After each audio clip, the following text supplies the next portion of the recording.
Treating disease, painkillers and antibiotics.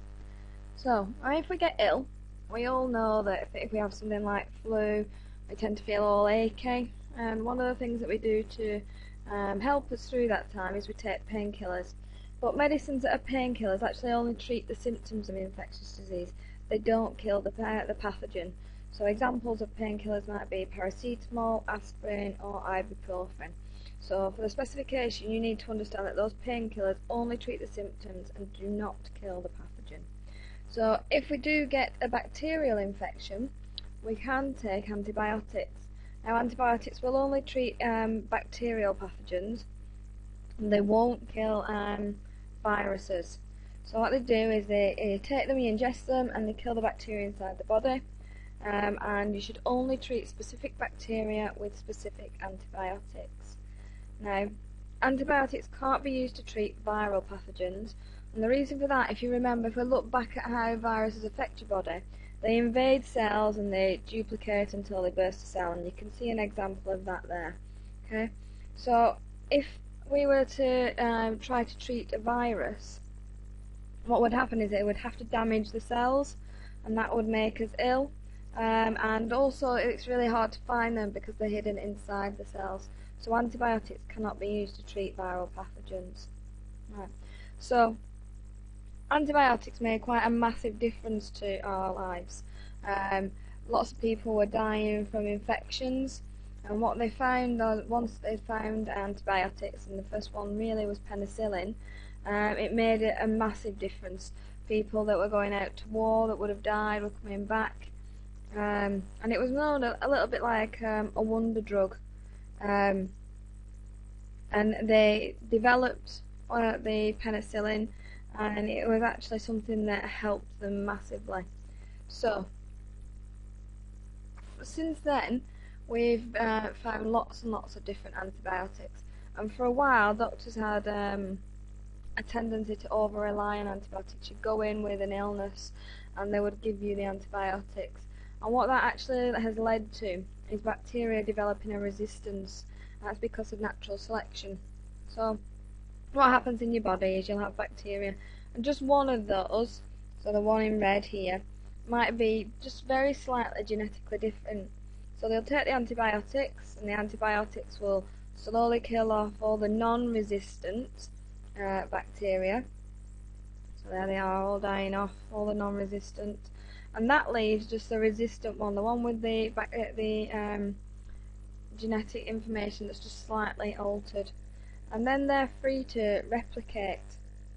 Now they're replicating, they're resistant to the antibiotics, so what you've led to is a resistant strain of bacteria that's come about as a form of natural selection. Now if you hadn't taken the antibiotics, what would have happened is that your body would have fought it off naturally, and that resistant bacteria wouldn't have had very much chance of actually surviving and going on to multiply, to replicate.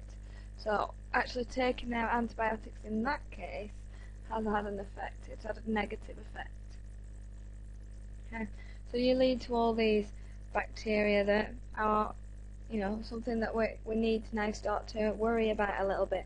The one that we've been worried about the most over recent years has been MRSA, because that's got to the point where we don't have any antibiotics that can particularly fight it off. They looked at all different combinations of them, and for a while it was causing a major issue in hospitals, but over time they've come up with strategies to prevent it being spread and to prevent people catching it. So when you go into hospitals now, you'll see that there's all the antibacterial hand gel, and they'll always wash their hands.